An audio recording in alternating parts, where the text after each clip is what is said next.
Hi, everybody. This is Marlene with Eerie News, and today is May 3rd, 2022.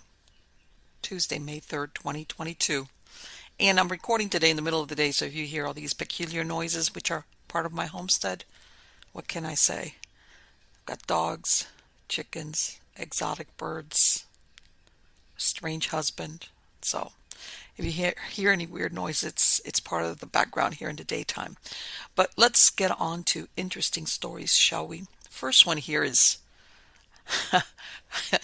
it's out of all that's interesting, and it's titled "A Pet Duck in North Carolina Just Found the Remains of a Missing Woman." For years, investigators in Candler, North Carolina, wondered what had happened to 92-year-old Nellie Lucille Sullivan, who they suspected had been killed by her granddaughter and her husband. But for all their investigation, it took a pet duck to find her body. The waterfowl in question found Sullivan's remains after it darted beneath the porch of a trailer at 11 Beady-Eyed Lane on April 14, 2022. What an address. Where Sullivan's granddaughter, Angela Lucille Wamsley, and her husband, Mark Allen Barnes, had once lived. The trailer's new residents and the duck's caretakers chased their pet and found Sullivan's remains. Buncombe County Sheriff's Office Sergeant Mark Walker told WLOS, "If I could give that duck a medal, I would." A subsequent autopsy confirmed Sullivan's identity. However, investigators have not released any cause of death. Ooh. Previously, Walker explained to WLOS, Wamsley and Barnes had sent investigators on a wild goose chase when it came to finding Sullivan's remains. Sullivan was declared missing in 2020, and police long suspected that she died at the hands of Wamsley and Barnes, whom she lived with. The couple was even arrested in December 2020 and charged with concealing a body, alongside a long list of other offenses. It became pretty apparent almost immediately that Miss Sullivan had disappeared under what can be said suspicious circumstances, Walker told WLOS. He added, Mark Barnes actually sent us on a wild goose chase, which resulted in us digging for several days in a site that he knew she was not located at. According to neighbors, Sullivan may have been missing for even longer, and she seemed to suffer at the hands of Wamsley and Barnes. Belinda Moody told WLOS that Sullivan had been seen for years prior to the arrest. She was a sweet little old lady, Moody told WLOS in December 2020 after Barnes was charged with concealing her death. She'd give you the clothes off her back if she could. She made my daughter a Halloween black cape out of a shower curtain she had. She just was very kind. Moody explained that after Sullivan had fallen ill, she had gone briefly to the hospital and a nursing home before returning home. But after that, no one had seen her again. Meanwhile, according to Walker, Wamsley and Barnes had continued to collect Sullivan's Social Security and retirement benefits and had even kept refilling her prescriptions. I wondered what happened to her. It bothers me really bad, Moody told WLOS, adding, Mark and Angie would go out all hours of the night and leave their granny there by herself with no food. Sometimes we would bring her food. Thanks to the curious pet duck, Sullivan's disappearance has finally been solved. In addition to concealing her death, Wamsley and Barnes face a number of other charges, including animal cruelty, animal abandonment, possession of a Schedule III controlled substance, possession of drug paraphernalia, and trafficking in heroin or opium by possession and by transport. It's an odd and tragic end to a missing persons case. But now that Sullivan's remains have been found, investigators are determined to do what they can to bring her justice. Since the beginning of this investigation, we have sought to locate Miss Sullivan's remains, afford her the respect she deserved, and restore dignity to the life she once lived, Captain Angie Tullis of the Criminal Investigation Division at the Buncombe County Sheriff's Office said in a statement posted on Facebook. We are dedicated to utilizing all available science, technology, and investigative skills necessary for justice to be served in this case. Interesting, huh? And you know what? I mean, at the onset, sometimes it's things like this that, how can I say, coincidences. A pet duck runs under there and then they find the woman's remains. I'm just hoping that because of the time period that maybe she's between the time that she died and was buried there, that, what remains, if they're able to determine the cause of death. Because sometimes, in other words, because of what's left, they can't figure out, did she die of natural causes or was she killed? So those two might get off the maybe the murder charge or whatever they might be hit with, if they can somehow find that she was killed, versus they could just say, no, she died and we just buried her underneath the mobile home. What can I say? Let's go on to this is another article, Daily Mail, and it's titled Toddler and Tiaras star Kailia Posey, 16, dies in car accident days after attending her high school prom. The reason I'm bringing this one up is a couple of days ago, I read a short article about a very it's a very famous child death, which was JonBenet Ramsey, because her dad is trying to petition the Colorado governor to finish screening with DNA a lot of other evidence that's attached to the case. But here the parallel is that, as everyone knows, JonBenet Ramsey was, as a child, well, obviously before she was murdered, she was in all these different child pageants. All right. And this is exactly what happened to this young lady. And you're going to read that there's a little bit of weird, how can I say, when there's no actual cause of death, and it's very, I can tell you, vague, then that there's just a little bit more to it. And I hate to say it, sometimes I think that exposing children to pageants and things like this, sometimes those things don't end up well. That's my personal belief. But anyway, let's get on to it. Kailia Posey, who was a child star on the reality show Toddlers and Tiaras, has died at age 16 following a reported car accident. I don't have words or any thoughts. A beautiful baby girl is gone. Posey's mother, Marcy Posey Gatterman, posted to Facebook late Monday confirming her daughter's death. Please give us privacy as we mourn the loss of Kailia, my baby forever. The grieving mother added, sharing a photo of Posey in a prom dress. Social media suggests she attended the high school dance over the weekend. Details surrounding Posey's death have not been disclosed. However, it's been reported she was possibly killed in a car accident in Las Vegas. However, the Clark County coroner told DailyMotion.com they had no record of Posey in their system.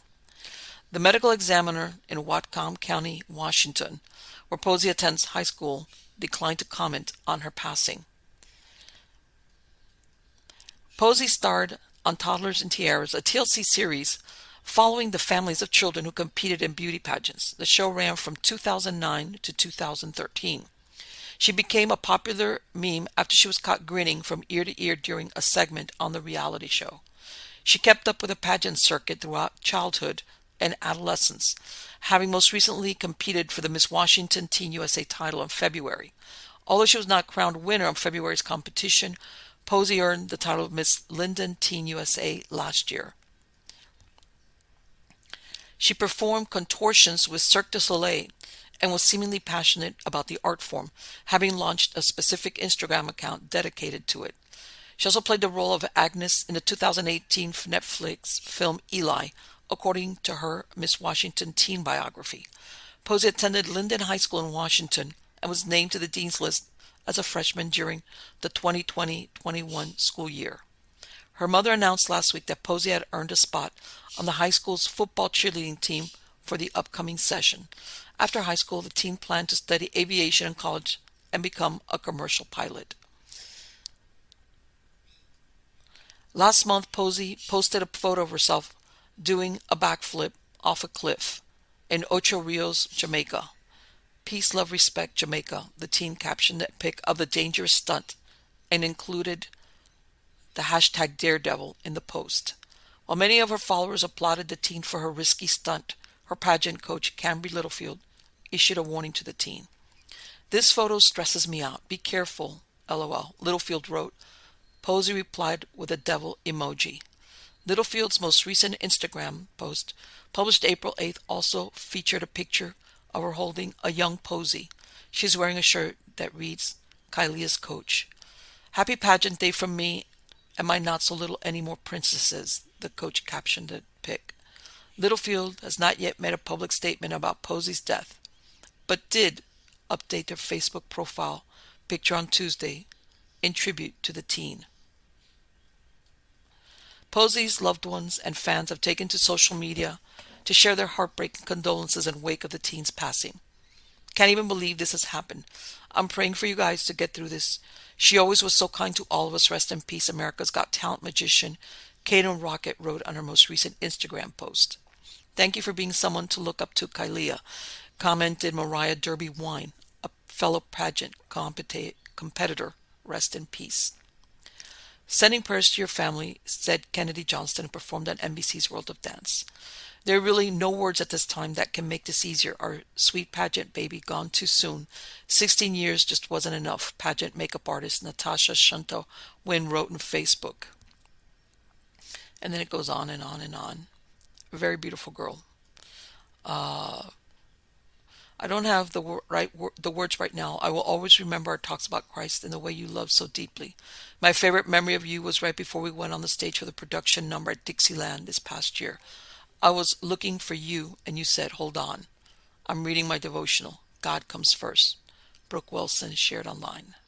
I told your mama just recently that you were one of the most beautiful kids on the inside and out. I meant it then, and I mean it now. Your last message to me was telling me that you loved me. I'll keep it forever. You'll be greatly missed. And then it just goes on, other memories.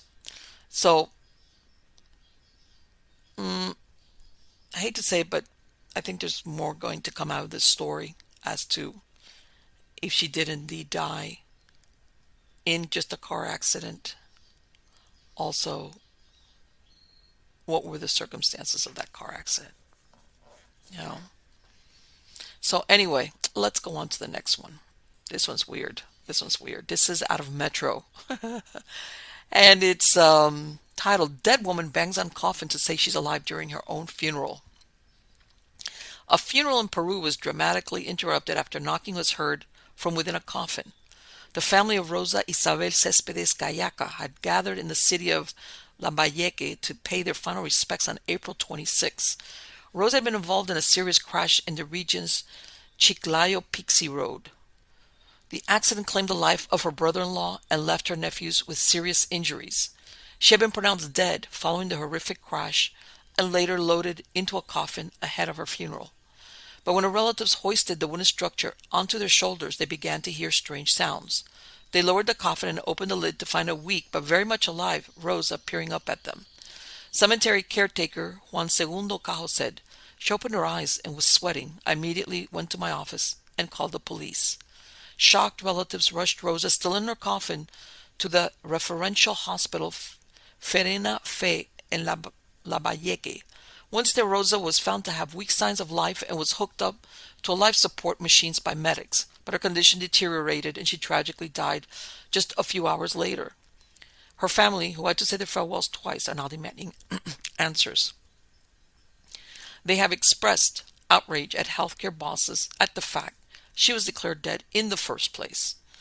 An unnamed aunt told local media in Lambayeque, we want to know why my niece reacted yesterday when we were taking her to be buried. We have the videos in which she pushes and touches the coffin.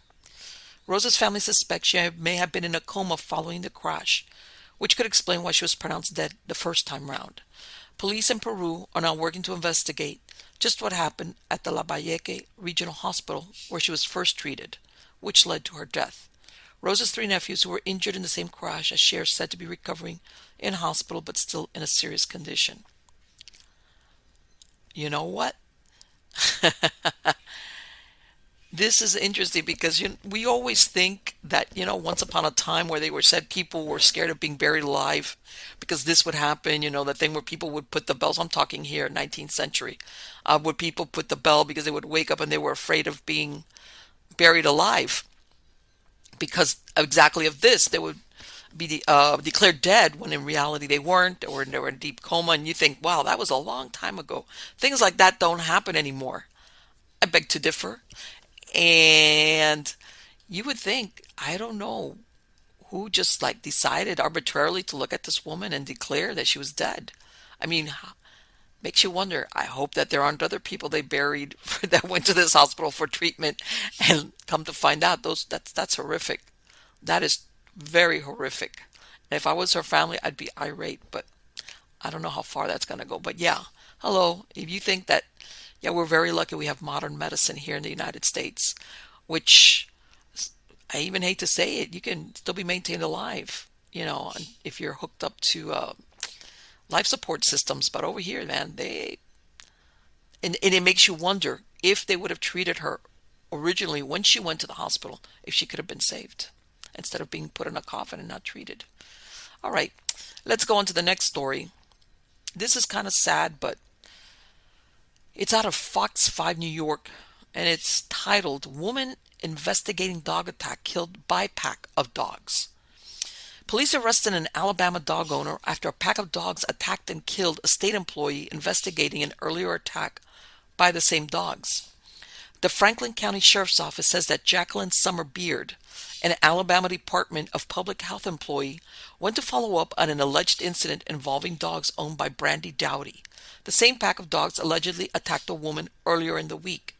Beard's body was found after deputies responded to calls of a suspicious vehicle on Cropton Road outside of Red Bay. When deputies arrived, they witnessed several dogs attacking residents. One person suffered minor injuries. Some of the dogs had to be euthanized immediately, the sheriff's office said in a release. When the deputies found the body of Jacqueline Beard in her vehicle, Dowdy was charged with manslaughter under the dangerous dog law called Emily's Law. The only thing I can think of is, why did they send? Because I'm sure this lady, who was a public health employee, was not armed. Okay, why would they send somebody out there versus either animal control along with police? Along with police. That's incredible. It's very sad, very sad. Okay, next one. Let's see. This one's really interesting. This is out of 8 News Now, titled Body Found in Barrel in Lake Mead. May date back to 1980s, more likely to appear as water recedes, Las Vegas police says. The body found in a barrel at Lake Mead on Sunday may have been underwater for as long as 4 decades, and more bodies are likely to appear as the lake recedes due to severe drought. Las Vegas Metro Police Homicide Lieutenant Ray Spencer told the 8 News Now I-Team. Police suspect the person was killed in the 1980s based on personal items in the barrel. Spencer said he would not elaborate on the person's cause of death or the items found, citing the ongoing investigation. A photo shared with the news team showed what looked like skeletal remains in the barrel. The barrel looked to have been stuck in the mud. Boaters discovered the body around 3 p.m. Sunday. The news team first reported the discovery on Sunday afternoon and the new details Monday. Quote, "We heard a woman scream from the side of the beach, and then my husband went over to obviously see what was wrong," Shauna Hollister said, and then he realized there was a body there in a barrel. Police believe the barrel was fully intact when it was dropped into the lake. "It's going to take an extensive amount of work," Spencer said about identifying the victim, adding his team was reaching out to University of Las Vegas, UNLV, to examine growth on the barrel and when it may have started to erode. "It's going to be a very difficult case," Spencer said. "I would say there's a very good chance as the water levels drop that we are going to find additional human remains." Wow. The area where the barrel was discovered is near the Hemingway Harbor boat ramp. Crews have had to extend the ramp hundreds of feet over the past decades to get it closer to the water. In the 1980s, what is now beach would have been several dozen feet underwater. The ongoing severe drought is leading to other discoveries in the lake. Last week, the top of a water intake pipe was visible above the water's surface as the lake level continues to drop. Lake Mead dropped below 1,056 feet in elevation last Tuesday, less than a week after hitting 1,057 feet the week before. Lake levels are expressed in altitude, not depths. At its highest levels, the lake is near 1,225 feet. "I think anybody can understand there are probably more bodies that have been dumped in Lake Mead. It's just a matter of, are we able to recover those?" Spencer said. It's heartbreaking to see that somebody's loved one is out there. So, I mean, I hope they get justice or somebody finds out at least who it is, Hollister said. The Clark County Coroner's Office was working to identify the remains. Okay. You know that thing, you always, um, everybody talks about people out in Las Vegas being given a ride out into the desert or stuff like that, where I'm gonna switch over because here in New York Post they don't blur out the picture of what they found inside the barrel, and you can tell for those watching the video portion that it's very difficult. If this thing was there since the 80s, yeah, you could tell that a lot of the portions of the barrel have been wasted away. So obviously whatever it's inside, I don't know how much they can find with that. But well, obviously, and if they're expecting, yeah, I guess for whatever reason, whether you're thinking organized crime or hopefully not, innocent of the murder of somebody innocent, the ride into the desert wasn't the only way to get rid of a body. They were being dropped into Lake Mead. Let's see what comes up in the next few days. Yeah, I'm sure they're going to find more. Okay, now, I this is out of the Mirror, and I think this is really interesting because it's like we don't have enough to worry about. This is titled "Seagulls Could Be Alien Spies Sent to Watch as UFO Expert Claims." A UFO expert believes that seagulls could be alien spies sent to Earth to spy on humanity, and honestly, it makes a lot of sense. Nick Pope, who worked as a government advisor and investigated UFOs for the MOD, urged people to be distrustful of the greedy gulls. He said that besides stealing chips and ice creams, they could pose a more serious threat by collecting evidence for an advanced alien race. Nick said that aliens could be using the birds to surveil us and send secrets back to their mothership. Nick said, if aliens want to hack into and control a living organism or construct a drone that's a perfect mimic, it would be best to choose something ordinary and ubiquitous, like a seagull or a housefly. Something you won't normally pay much attention to, perhaps, but all the time it would be spying on us, recording everything and sending information about us back to the alien homeworld. So next time you move to swat that fly, watch out. Your actions might inadvertently start an interstellar war, he added. If aliens are secretly monitoring Earth, they'll be doing it up close and personal, not with distant telescopes, but a way that would enable them to get crystal clear messages and recordings right under our noses.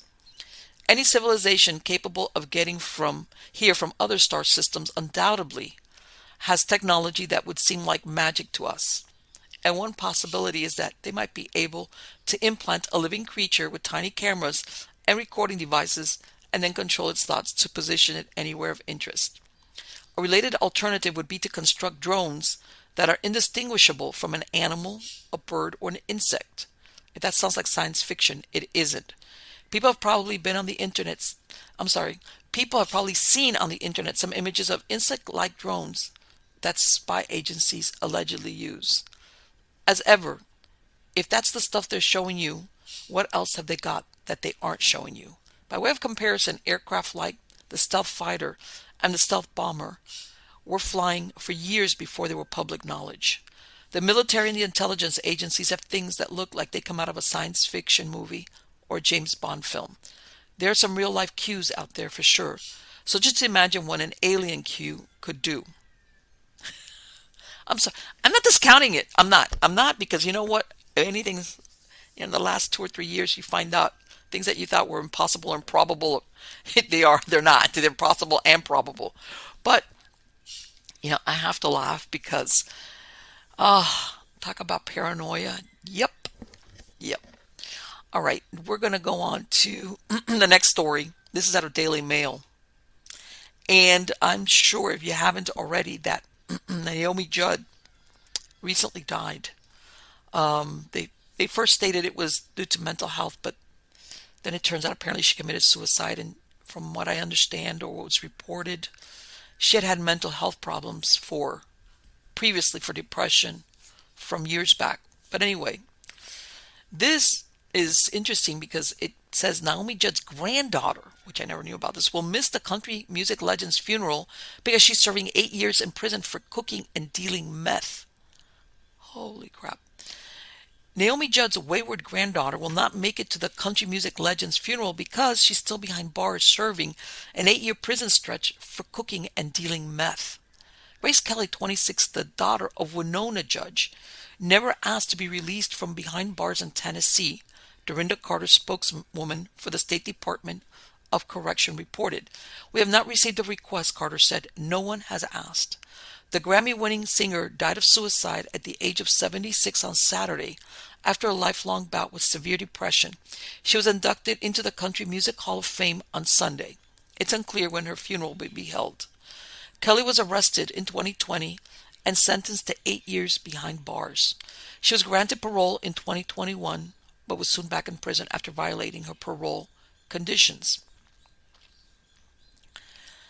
Carter said that the warden of the Deborah K. Johnson Rehabilitation Center in Nashville often entertains furloughing inmates for extreme circumstances, like a death in the family, so that she may attend a church service or wake in a funeral home.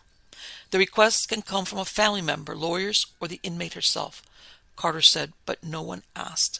Kelly has been in trouble with the law for several years. She was first arrested around the time of her 20th birthday in June 2016 for the manufacture, distribution, and sale of methamphetamine, according to Tennessee Department of Correction records. After pleaded guilty, she served 30 days, was let go on probation a year later. Wow. Let me see. And Kelly could not stay clean, however, and was arrested in April 2020, violating the terms of her probation. She was released again in April 2021 under the condition that she go through drug rehabilitation and submit to a regular drug test. Again, in December 2021, she violated the terms of her release and was sentenced to serve the remainder of her term behind bars. Her next parole hearing date is set for December of this year, and her final release date will be in April 2024. Grace and her brother Elijah are product of Winona Judd's first marriage to businessman Arch Kelly III. The couple divorced in 1998 after 3 years of marriage. Her mother has supported her through all of her legal turmoil. "I will tell you this, my daughter is the strongest Judd woman in our history," she told Fox News in February 2020. "She's healthier than I was at 23. How she got there, I would not go that way, but I was also sequestered. That could have been me if I didn't have music," she added. All right. You know what? One of the reasons I brought this up is that obviously all of these women, starting with Naomi Judd, there was lots of money, fame, fortune. But if you look at it, because I believe both of Naomi Judd's daughters, both of them, also have had bouts with mental illness or depression, things of this nature. And Winona and Ashley Judd, and now the granddaughter. And, for all those people that are so hot on wanting to, claim fame and fortune at any cost, let me tell you that I don't think there's anything wrong with wanting fame and fortune, but you got to be careful what you sacrifice in place of that, because it doesn't look like there was that much happiness, unfortunately. Well, let's go on to another story. This is also, let me see. Oh, okay. Let's see. This is out of Daily Mail. Meet the world's biggest megaraptor, enormous 33-foot long dinosaur weighing 5 tons, stalked the forest of Argentina 70 million years ago. The reason I'm looking at that is that recently I went to see that movie, The Northman, and I saw the previews of the new Jurassic Park, which is bringing back all the old, actors from the original Jurassic Park, which I remember I went to in, 97, which I can't wait to see. And I was like, this is what we need, more dinosaurs. And this was very interesting because, of course, everybody remembers that the star of that first Jurassic Park was the T-Rex and the Velociraptors. Okay, with their sickle claws and agile movement, raptors were without a doubt one of the most ferocious dinosaurs when they roamed the earth. Now scientists have discovered the remains of a new species of Megaraptor that measured 33 feet long and weighed 5 tons, which stalked the forests of Argentina 70 million years ago. Researchers from the National Council for Scientific and Technical Research have named the new species Mype macrothorax and believe it is the biggest megaraptor found so far.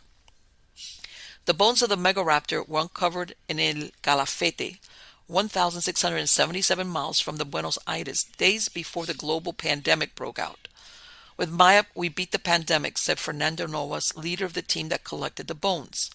An analysis of the bones revealed that Mype was likely 30 to 33 feet long and weighed approximately 5 tons, around twice as heavy as a rhinoceros. The spine was made up of huge vertebrae connected by a system of muscles, tendons, and ligaments, according to the team. This allowed the huge dinosaur to stand upright on its hind legs while walking or running. The bones of Mype help us to better understand the anatomy of megaraptors, said Mauro Aranciaga Rolando, first author of the study. They belong to a family whose skeleton was not like that of a Tyrannosaurus, large but heavy, but rather light animals. In other words, their bones were not solid, but rather had a large number of internal voids that made them much lighter, something like a hollow brick compared to a solid one. Mype also had a long tail and long legs, as well as enormous claws measuring 13.7 inches long, which would have served as its main weapon. The first megaraptor was discovered back in 1996 in Neuquén, Argentina, with subsequent discoveries in Australia, Japan, and Thailand. When I was lucky enough to discover the first megaraptor in Neuquén, it was a big shock because it was an enormous carnivore that had hands with claws about 40 centimeters long, something never seen before, said Mr. Novas. Smaller relatives of this species were later discovered in Australia, then also in other regions of Patagonia, and the family of these dangerous predators were expanding. These findings are completed with Mype. Now we have one of the largest, most robust, and one of the last to live in the area before the mass extinction at the end of the Cretaceous.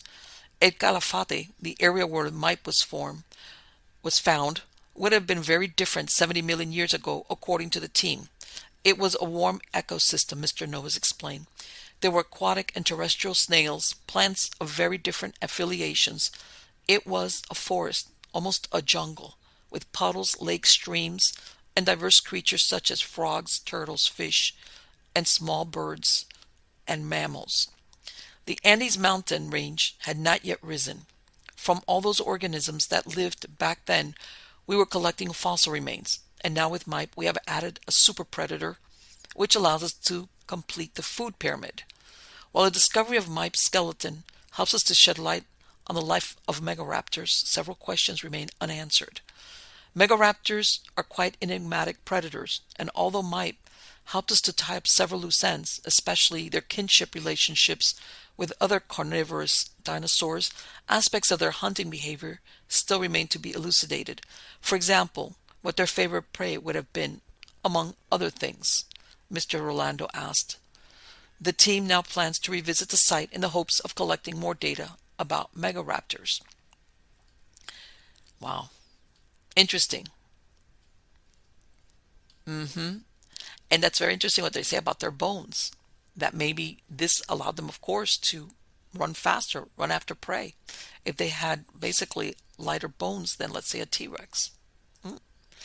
Next story out of Spectrum Local News, titled, this is for those people that love dolls.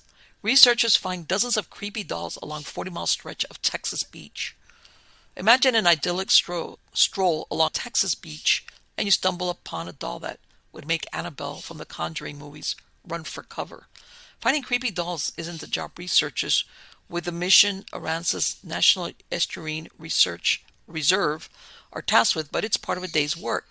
Researchers have noted the disturbing find in a series of Facebook posts recently, and apparently it's been going on for a long time. The dolls have been discovered along a 40-mile stretch of Gulf Coast beach, and at least 30 have been documented. In one Facebook post, researchers documented the discovery a doll with a gooseneck barnacles growing out of its eye, dubbed Barnacle Doll. This is some stuff that comes up all the time when a researcher says in the video, look at that, gooseneck barnacles growing out of the eye. Maybe we're going to sell this one on the internet. We found a couple of these every month. What accounts for this? Researcher Jace Tunnell told another magazine, the stretch of beach, particularly between Padre Island and Matagorda Island, is a magnet for debris from Mexico. Tunnel further said a loop current creates eddies to push debris towards Texas. Can you imagine here taking a nice stroll along the beach? And okay, next story is out of the Daily Star.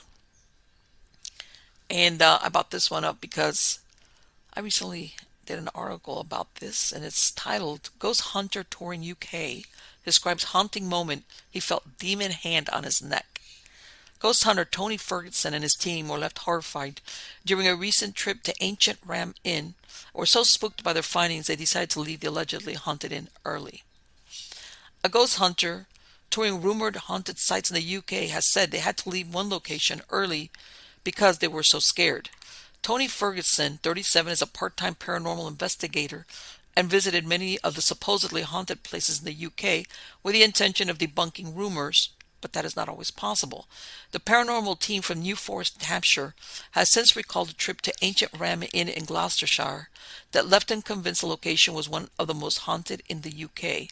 Tony and his team from Ghost to Ghost say they couldn't explain the paranormal happenings they experienced and left early because of it. Wow.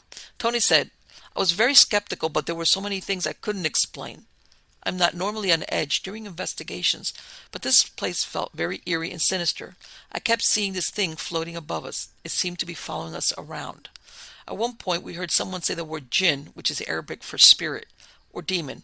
I saw mist coming towards me, felt a hand on my neck, and heard all kinds of noises I couldn't explain. We left 2 hours early because of how uncomfortable everyone felt. It's one of the most haunted places in the UK by far. The Ancient Ram Inn was turned into a tourist attraction due to its reputation as a paranormal location, with the inn rumored to have been buried on pagan burial ground. Other rumors suggest the pub was a place where people would practice witchcraft and devil worship, as well as a number of reported murders and death. John Humphreys, who lived at the inn until his death in 2017, said, as I pointed to a haunted corner, a big flash came across and hit me with a terrific force. It threw me from one end of the room to the other, and I was pinned up against the wall, helpless. Tony's exploration terrified him and his crew, with the paranormal expert saying, there were so many banging sounds, and we even heard a dragging sound above us, but there was nobody upstairs. Then in the living room area, our portal, a device used to connect with the afterlife, said the word jinn, which is Arabic for spirit or demon, while the orb floated above our heads. At one point, the room grew very dark, and we heard a very clear F.U. in a disembodied man's voice, but we were the only men in the house. The worst was when I felt something around my neck. Nobody was there, but I felt like I was being strangled. I'm not normally on edge during investigations, but this place felt very eerie. I was so shocked by it. I would say it's one of the most haunted places in the UK by far. And you know why? I believe Mr. Humphrey's daughter is the one that now runs it as a tourist attraction. And she was saying that they had unearthed like different, I think it was different knives or different artifacts, which led them to believe that there at one point that they had done sacrifices, including human sacrifices and even children, because this place has been, it's ancient, but they were attributing the finds as far as a child sacrifice to ancient times, to pagan times, to pre. And I was thinking to myself, I remember commenting, okay, if you can unearth, I would think that something that far back would be buried very deep. And if they're coming across artifacts of this nature pointing to child sacrifice or human sacrifice, not that buried that far deep, maybe it's not as ancient as they think it is as far as that practice. As in pre-Christian times, who knows? That's a dark place there. All right, I hope you enjoyed this little walk into the strange and unusual, and I will be back soon. Please check on Eerie.news. You can also you can check us out for articles, and you can subscribe also. There's a link there to subscribe to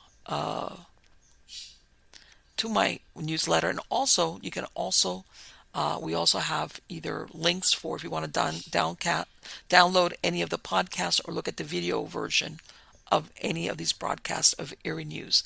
So don't forget to find us at Eerie.news, not EerieNews.com, Eerie.news. See you soon. Take care.